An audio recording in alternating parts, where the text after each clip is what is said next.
Hey guys, Tarantula Noob here. This is going to be a video on setting up an terrestrial enclosure. These are the enclosures that I quite like. Obviously reasonably small enclosures, they're not for adults. These ones are the kind of critter keeper style. These are my favourite ones. They're from the range. They're really good value and they're so much better quality. I bought the Exoterra ones, they're not as good. So what I'm putting in is a mix of peat moss, sand, because this is going to be a drier species. This is going to be for my Brachypelma hamori. It's for my Brachypelma boehmei, sorry. So fill it up with substrate. Again, it's a mix of, this is cocoa fibre, sand, and potting soil, I think it is.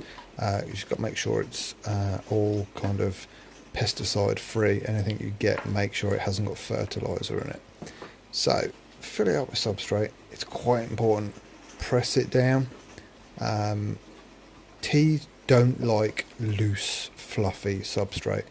I'm assuming it's because it feels kind of insecure, you know, when they're walking on it. It'd be like spending your life on a bouncy castle or something. They like a solid ground beneath them, so make sure you can press it down. And you can see when I, push this down, it really compresses. It starts off really high, and it looks like a hell of a lot of substrate, but look how much it presses down. So yeah, make sure you can press it down.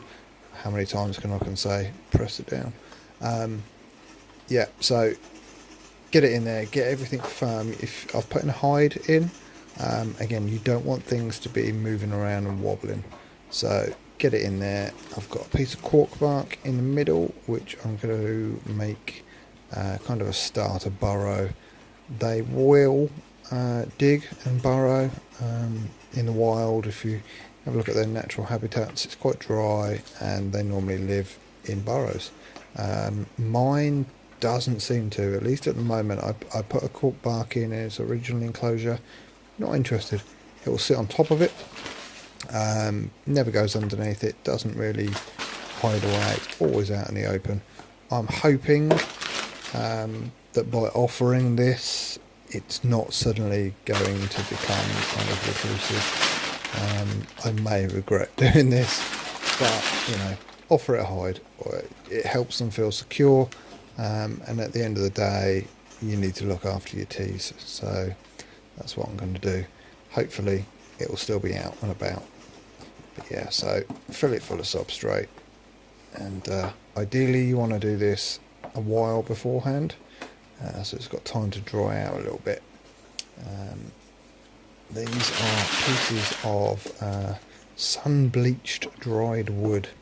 It was actually a root from something that I cut down about 2 years ago, and it got left out in the garden to take to the tip. Never got taken to the tip, and I saw it the other day and I thought, okay, it's sun bleached, it's bone dry, which for England is amazing. So yeah, I broke it up into little pieces, thought it would make a nice thing for the enclosure.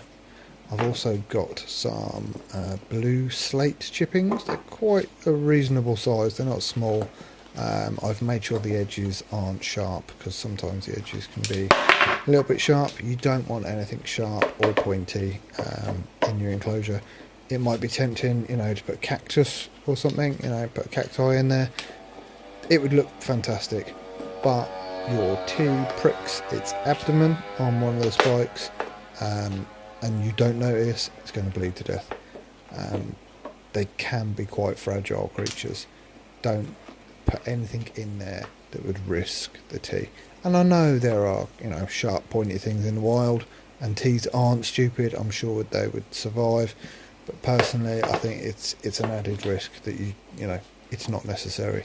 And anything you can do to improve either the quality of your tea's life or the life expectancy of your tea, then you've got to do it. So nothing sharp goes in any of my enclosures.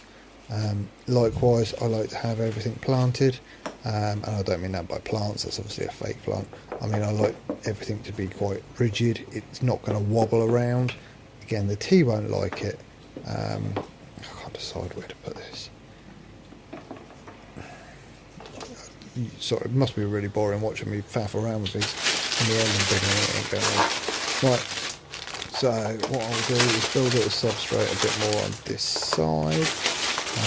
Again, they are opportunistic borrowers, so I will give her the chance at least. I'll put a bit of substrate around the back, but again, compress it down. You'll see how much this compresses. It looks like a lot of substrate, but you know, you press it down, it shrinks by half. So make sure there's plenty in there. Don't be shy. And I'll have one side slightly higher than the other, hoping that the way it'll work is with the kind of furniture, or want for a better word, and you know, the stones and the sticks and stuff. The height of those will be equivalent to the height of the substrate on the higher side, so it will be effectively a flat surface. It will just change from substrate, cork bar, wood, slate. Good-o, let's take it upstairs. Right, so here it is. It's not great, but it's not permanent, and it will do. It's better than what she's in now. You can see in here I've made a temporary, or at least a starter burrow rather. She can dig down in there if she wants to. Again, I might regret that. I might never see her again, and at the moment she's out and about all the time, so I'm hoping she won't. You can see the slant that I was talking about with the substrates higher, but overall the kind of level that she will be walking on is kind of flat. So yeah, hopefully she'll like it, and I will bring her enclosure in and have a look at the rehousing. Here we go. Right, so for those of you who don't know, she is affectionately known as Little Dickhead, and that's because she is a little dickhead, or he potentially. Right, here we go. Right, most people could just nudge them on the barm, you know, pick them up, put them in. It's not going to happen with her. And the worst thing, I can't find my brush. I've got wooden tweezers rather than metal, so that she hopefully won't get injured if she does bite them. But I am going to pull away because I don't want to hurt her fangs. But she will, there we go, see, any other flipping brachypelma would nicely, calmly walk away. No, this one, there's something near me, I'm going to bite it. And she's truly living up to her name. I'm not sure how I'm going to do this. Right, so, okay, right, she's going to go for the tongs. Then I will try to make her turn round, at least in the direction I want her to go. Don't bite. Yeah, oh, right, okay, yeah, oh, this could work. Right, follow me up. Come on, oh, right, don't get your fangs. Come on, this is working better than I thought. Okay, up we come. Okay, ooh.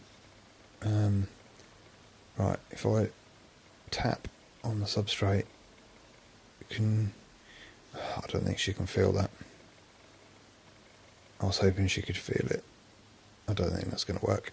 Right, come on, up we come. It's obviously getting her over the tipping point that's going to be the interesting bit. I'd love to just tap her on the bum and push her forwards, but I know she'll just turn around and go straight back down, attacking the tweezers. Right, okay, I think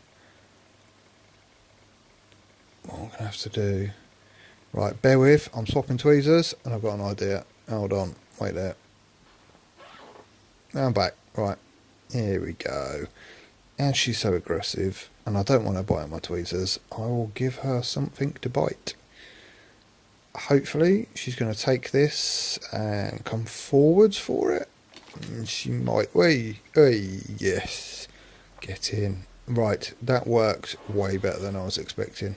I think that was more luck than judgment, but I'm going to take that. Right, I need to close the lid, but of course I can't because her feet are on it. Right, let's no, I'm going to trap her feet if I do that. Right, let's give her a prod on the leg. Oh, see, she's she's such a dickhead. Right, if I try to push her down, she's just going to come straight back up again. It is ridiculous. She does the exact opposite of what any normal tea would do.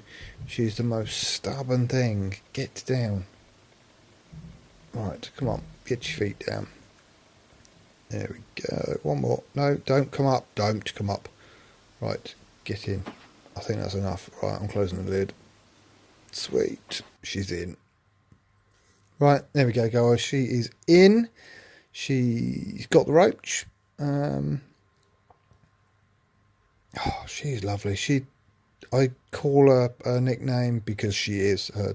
You know, I've never had one like it. I would trust my pokies more than I trust her. But beautiful, absolutely beautiful tea. Trying to get out, surprise, surprise. If you've seen my other videos on her, again, I think half the time, hey, she thinks she's arboreal. God. Hello, mate. Oh, look at them eyes. Right, don't get too close because you're going to out of focus. And your foot's in the way. Can I focus? Yep, no, bits, kind of. No, move back a bit. There we go. Yeah. As soon as I focus, you're going to walk away. Right, well, she's obviously going to go for a bit of a wander round with the roach in her mouth, you know. Not bothered that she should be concentrating on eating. She's just going to wander around, have a look at her new enclosure at the same time. I'm quite happy with how that went, actually. I think it would have taken me a very long time with the paintbrush or the tongs trying to nudge her in because she would just not cooperate. Luckily, she's mean as I was going to swear then, I won't swear. She's very mean. So I thought she would never give up the opportunity. She ate like 2 days ago, and she got a fat bum on her. But yeah, put something in front of her that wriggles, and she's not going to give up that opportunity. Oh, she is stunning. Right, let's have a look through the lid, see if I can get a better shot. There we go. It's going to sound crazy. She looks bigger in this bigger enclosure. I think in the smaller enclosure she looked okay, and I know people would have kept her in that for a lot longer. I always prefer to have a slightly bigger enclosure. I think as long as you've got enough cover and enough hides to make them feel secure, then at the end of the day, there's nothing wrong with big. You know, the wild, it's pretty big. As long as you offer them enough places to go and feel secure, then that's fine. But she looks bigger in here. She looks like she's spreading out more. I'm glad I upsized her. I really am. Those colours. She is gorgeous. She really is. Those velvety blacks against the vibrant orange. I was never a fan of Brachypelma. I started with pokies and H-Max and things, and don't get me wrong, they are beautiful. But it's just something simply beautiful about this spider, even though she is a little dickhead. And I do mean that in an affectionate way. But yeah, there's no other way of putting it. So yeah, hopefully she's going to enjoy it in here a little bit more. Yeah. Why are you walking on the glass, you weirdo? So half on the ground, half on the glass. Oh, I need to fill that water bowl up in a second. I'll do that when the video's finished. But yeah, the substrate's a little bit moist at the moment. I'll let that dry out. I just won't mist or water or anything for a while. It'll dry out pretty quick.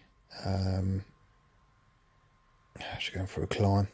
Right, I will make this the end of the video. God, she's stunning. Right, guys, thank you very much from Little Dickhead and Tarantula Noob. Thanks for watching. Give me a like, leave a comment, subscribe. It really does help. Oh, beautiful. Right, yes, I'm going to let you go. Otherwise, I'll keep you staring at a spider for hours. Right, thanks a lot, guys. Speak to you later.